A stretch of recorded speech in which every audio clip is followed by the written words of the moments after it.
Chapter 12 Troubled Waters.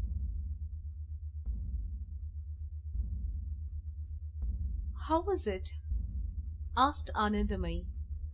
Bhagirath had sailed up the Padma and reached Parvateshwar's vessel, which was anchored at the point where the river broke away from the Branga river.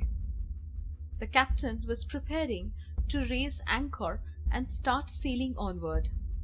Parvateshwar, Anandamayi and Ayurvati had been waiting for Bhagirath at the aft deck, eager for the news from Branga. Bhagirath looked briefly at Parvateshwar and Ayurvati before turning to Anandamayi. What do you think? Did you tell him everything? Asked Anandamayi.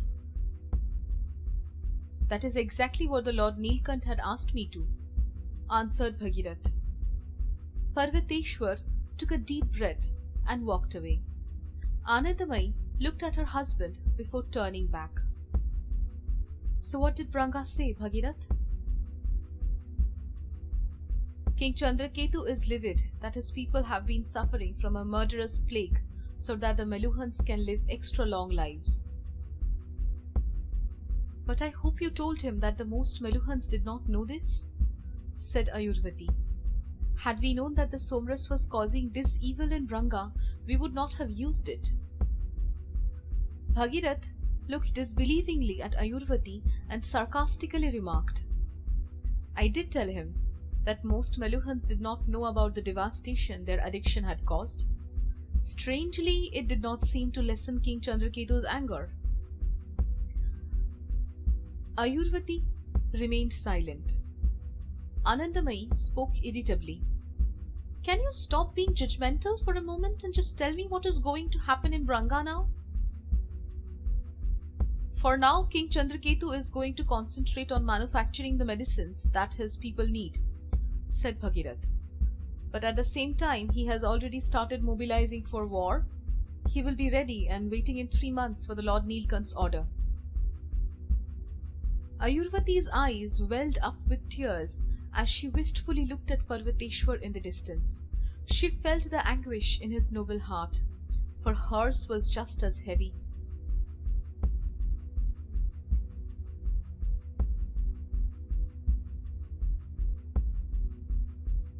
My lord, said Siamantak, the Ayodhyan Prime Minister, as he entered Emperor Dilipa's chambers.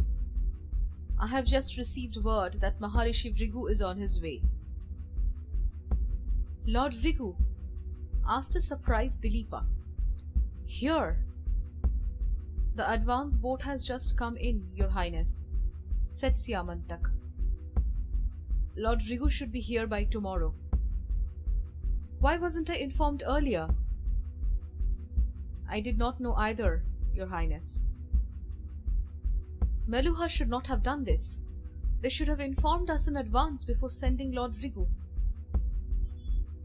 What can I say about Meluha, my lord? Typically disdainful. A nervous Dilipa ran his hands across his face. Is there any news from the shipyard? Are our ships close to completion? Siamantak swallowed anxiously. No, Your Highness. You had asked me to pay attention to the pavement dweller issue and I know what I had asked you to do. Just answer my question with a simple yes or no. I'm sorry, Your Highness. No, the ships are nowhere near completion. By when will the job be done? If we stop doing everything else, then I guess we should be ready in another 6 to 9 months. Dilipa seemed to breathe easier. That's not so bad. Nothing's going to happen in the next 9 months. Yes, Your Highness.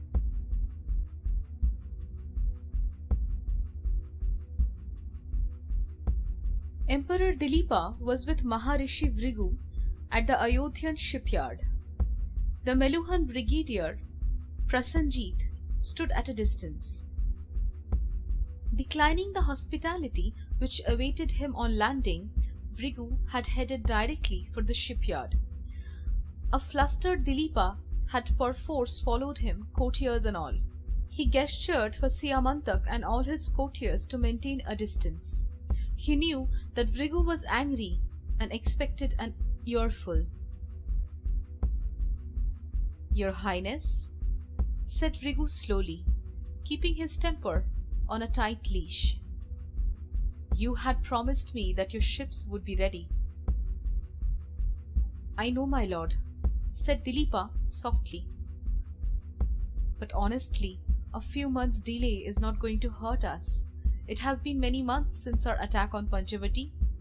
There had been absolutely no news of the Nilkant. I am sure we have succeeded. We don't really need to be nervous. I honestly think that the likelihood of a war is substantially reduced." Vrigu turned to Dilipa. "Your Highness, may I request that you leave the thinking to me?" Dilipa immediately fell silent. "Was it not your suggestion to commandeer your trade ships and refit them for war?"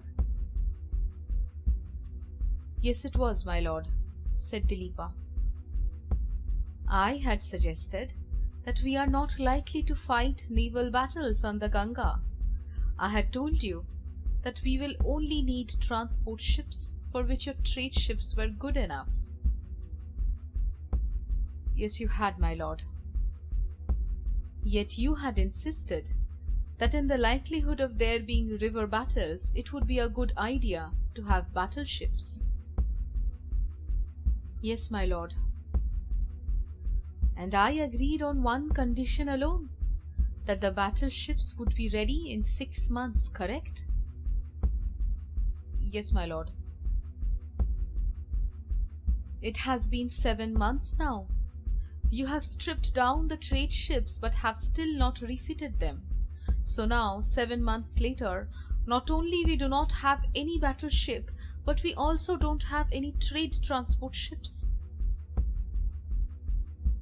"I know it looks very bad, my lord," said Dilipa, wiping his brow with his fingers.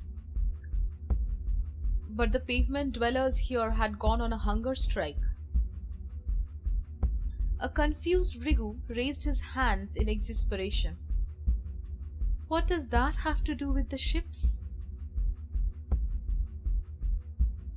"My lord," explained Dilipa patiently, "in my benevolence I had decreed that no Ayodhyan shall be roofless. Of course, this onerous task was assigned to the Royal Committee of Internal Affairs, which looks after both housing as well as the royal shipyard. The committee has been seriously debating the execution of this grand scheme over the last 3 years. Following our last conversation, though, I thought it fit to direct the committee to focus on building ships.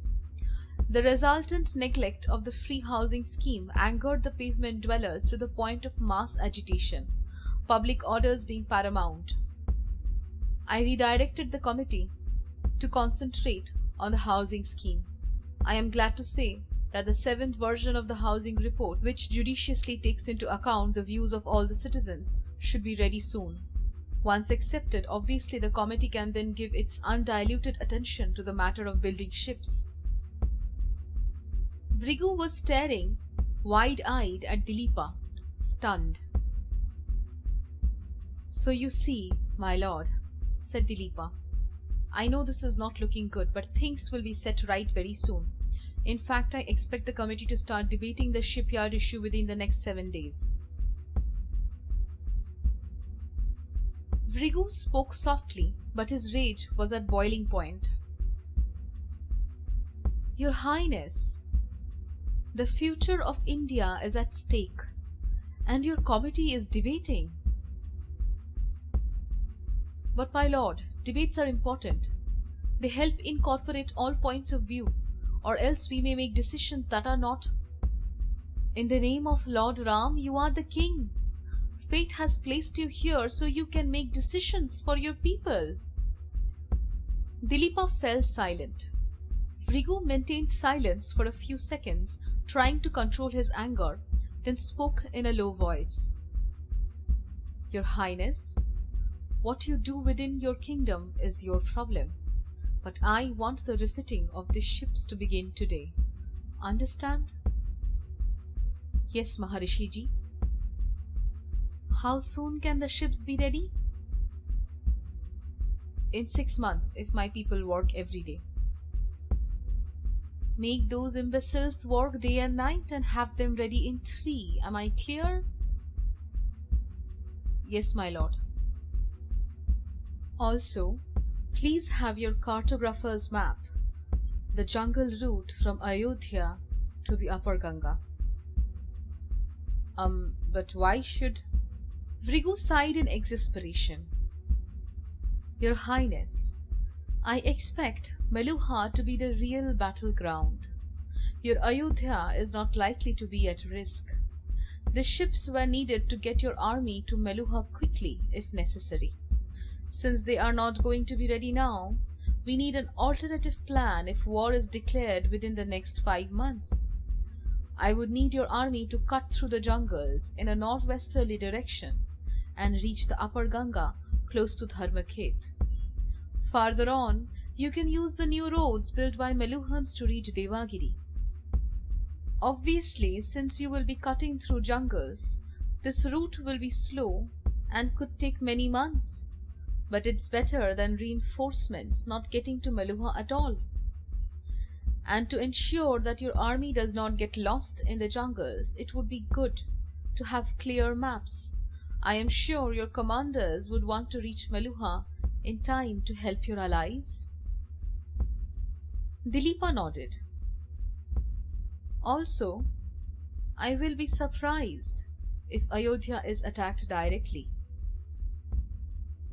Of course, why would anyone attack Ayodhya directly? Asked Dilipa. We have not harmed anyone. In truth, Vrigu was not sure that Ayodhya would not be attacked. But he did not care. His only concern was the Somras. Meluha had to be protected in order to protect the Somras. Had it been possible to convince Dilipa to order the Ayodhyan army to leave for Devagiri right now, Vrigu would not have hesitated to do so. I will order the cartographers to make the map route through the jungle, my lord, said Dilipa. Thank you, your highness, smiled Vrigu. By the way, I notice that even your wrinkles are disappearing. Has the blood in your cough reduced? Disappeared, my lord. Your medicines are miraculous. A medicine is only as good as the patient's responsiveness. All the credit is due only to you, your highness. You're being too kind. What you have done to my body is magical. But my lord, my knee continues to trouble me. It still hurts when I... We'll take care of that as well, don't worry. Thank you. Vrigu gestured behind him. Also, I have brought the Meluhan Brigadier Prasenjit here. He will train your army on modern warfare. But please ensure that your soldiers listen to him, your highness. Yes, my lord.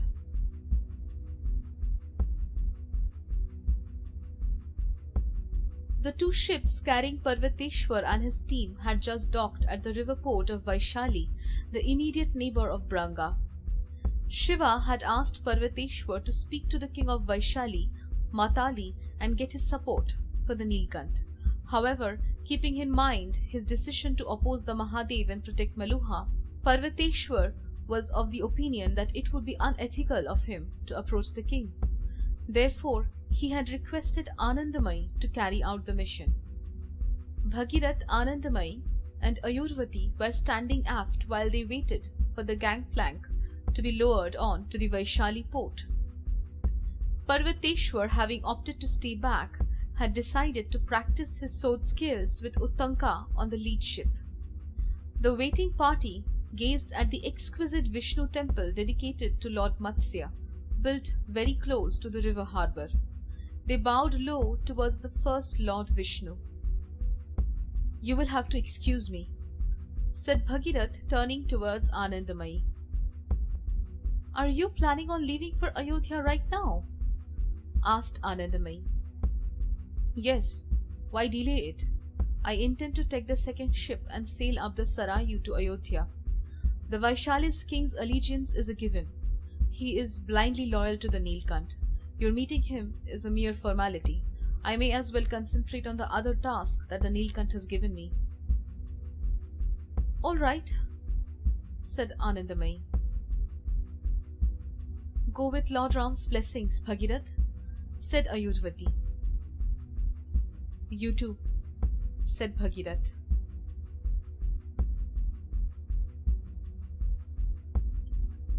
While the lead ships of Shiva's convoy berthed at the main Assi Ghat of Kashi, the others docked at the Brahma Ghat nearby. Along with a large retinue, King Adithigva waited in attendance for the ceremonial reception. On Ku, drummers beat a steady rhythm and conches blared as Shiva stepped onto the gangplank. Ceremonial artis and a cheering populace added to the festive air. The living god had returned. King Adithigva bowed low and touched Shiva's feet as soon as he stepped onto the Assi Ghat. Ayushman Bhava, Your Highness, said Shiva, blessing King Adithigva with a long life. Adithigva smiled, his hands folded in a respectful namaste. A long life is not of much use if we are not graced with your presence here in Kashi, my lord. Shiva, always uncomfortable with such deference, quickly changed the subject. How have things been, Your Highness? Very well. Trade has been good, but rumors have been going around that the Nilkant is to make a big announcement soon. Is that so, my lord? Let us wait till we get to your palace, Your Highness. Of course, said Adithigva.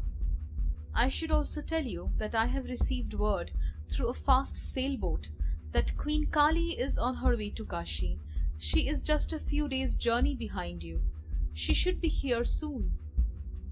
With raised eyebrows, Shiva instinctively looked upriver from where Kali's ship would inevitably sail. Well, it will be good to have her here as well. We have a lot to plan for.